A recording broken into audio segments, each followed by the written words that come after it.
my name is Clearly, and this is a walkthrough of reverse Eredar Twins from Sunwell Plateau. To begin, you'll probably need a rather lopsided raid group for this fight compared to what you're most accustomed to working with. As a frame of reference, Death Monkey brings 8 healers to Brutalis and 9 healers to Felmist, so adjusted numbers provided here based on how many healers you bring for those fights. We bring 10 to 11 healers for this fight. So, your group should consist of 10 to 11 healers, 2 regular tanks, a warlock tank, and then 11 or 12 DPSers. The fight involves borderline stupid amounts of raid damage, so the majority of these healers should be group healers. This is yet another fight where stacking Resto Shamans is overpowered. Have a Resto Druid roll life blooms and toss occasional rejuves on all 3 of your tanks, and assign a full-time tank healer to each of your 3 tanks. Assuming one group is your tank group, assign 1 circle of healing priest to heal 2 of your other groups, and a 2nd circle of healing priest to heal the other 2 non-tank groups. Every group should have a dedicated shaman healer. Total, 11 healers. It's very important to understand that you're not fighting a single boss when you begin the Eredar Twins encounter. In fact, you're not even fighting 2 bosses. Rather, you are fighting 3 independent bosses simultaneously. There's Grand Warlock Alethus, who must be tanked by a warlock and who uses only fire abilities. There's Lady Sacrolash, a melee boss, who must be tanked by your 2 traditional tanks and who uses only shadow abilities. The 3rd boss is sneaky but perhaps the most deadly of all. You're looking at it right now. That's right, the Ledge Boss. Let's briefly go over how to conquer the Ledge Boss. You can't just run on to this ledge. It's a very delicate process. There are 2 ways of getting up here. You can either A, jump and risk falling into the pit and aggroing the other 2 bosses and incurring the wrath of the other 24 people in your raid, or you can press the slash button on your numpad and turn off walk and very calmly walk up to the ledge.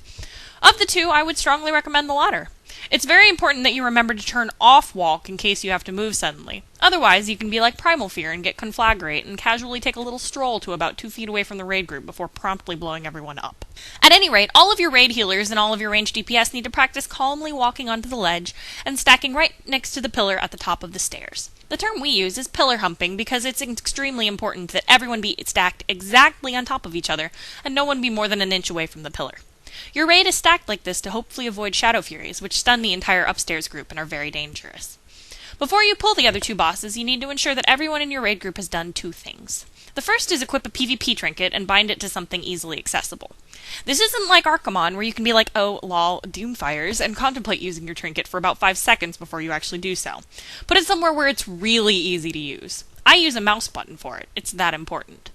The second thing you need to do is have everyone in your raid set Grand Warlock Alethus as a focus. Also make sure you have something showing enemy cast bars and focus targets. If you use unit frames that enable aggro highlighting for when you're a target, even better.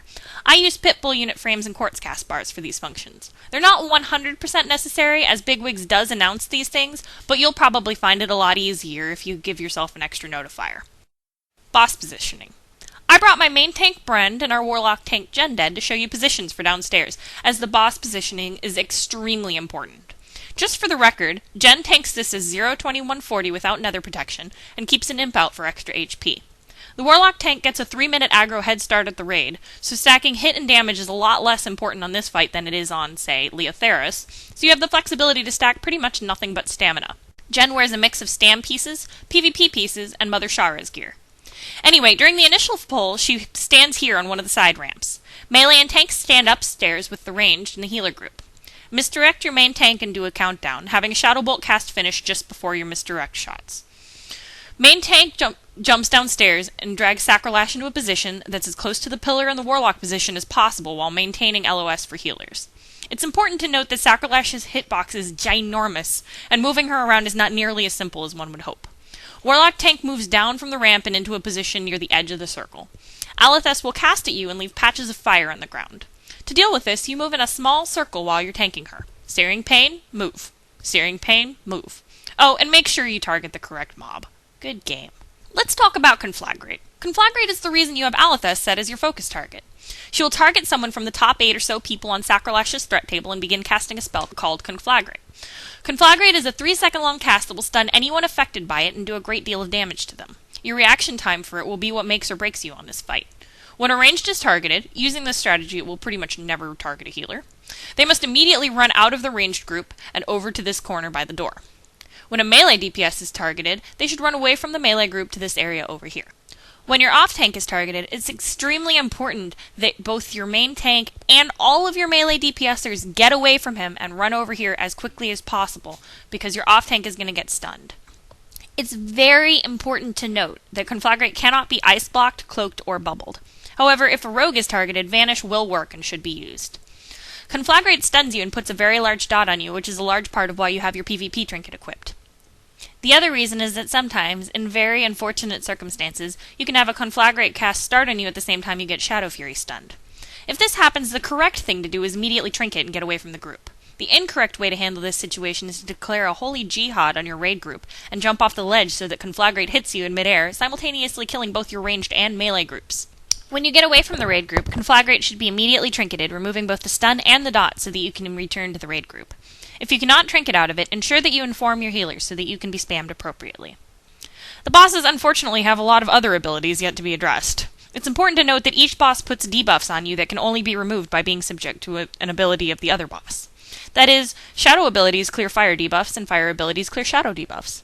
Alethess has several abilities that will put fire dots on your raid members.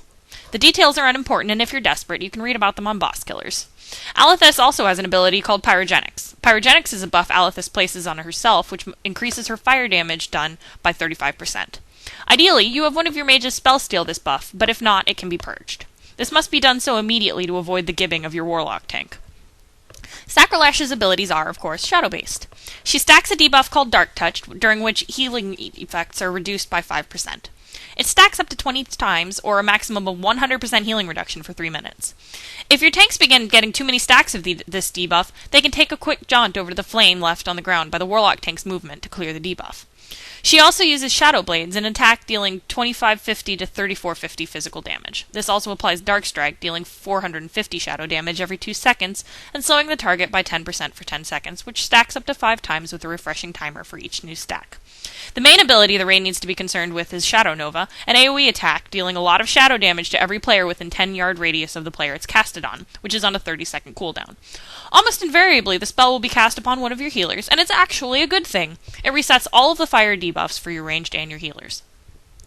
The last thing you have to worry about are shadow images, small, untargetable ads that Sacrilash will summon. These too will target your healers, and they are the reason you are pillar humping. They have 2 abilities, a melee and a shadow fury. Pillar humping maximizes the distance between you and Sacrilash while maintaining line of sight, thus reducing the amount of time the ads have to attack your healers, as they only live for a few seconds. And it also makes sure that your raid is going to be shadow furied a lot less. The ads are untargetable and will go away on their own. Their damage merely needs to be healed through. Basically, the fight just consists of perfecting the pull, having people get out for Conflagrate, making sure your tanks are positioned effectively, switching tanks effectively, and DPSing Sacrilash down. This should take your raid about 3 minutes. Healers don't need to worry about conserving mana and should go all out as hard as they can. Burn all your bloodlusts at 20% on the first ad. When Sacrilash dies, Alethess will return to 100% health, and your entire raid should jump down from upstairs to the ground below and stack on Alethess's ass. Congratulations! The fight is basically over. From here on out, there are no more Conflagrates and no more ads. Basically, all there are fire dots and the occasional Shadow Nova. Call out the Shadow Nova so that your Warlock tank can quickly run into the raid so that they get hit too to wipe their fire debuffs. Everyone must be stacked so that everyone will be hit by the Shadow Nova. DPS Alethess down, and that's the entire fight. It's not an easy fight, but you will be rewarded handsomely. And hey, a note to the Warlocks watching this video. Pass on the Amos of the Convoker to the mages. I understand that playing a Warlock is hard, but the mage tier 6 shoulders absolutely suck. Show some mercy, and save your DKP for the sliver. Best of luck to you.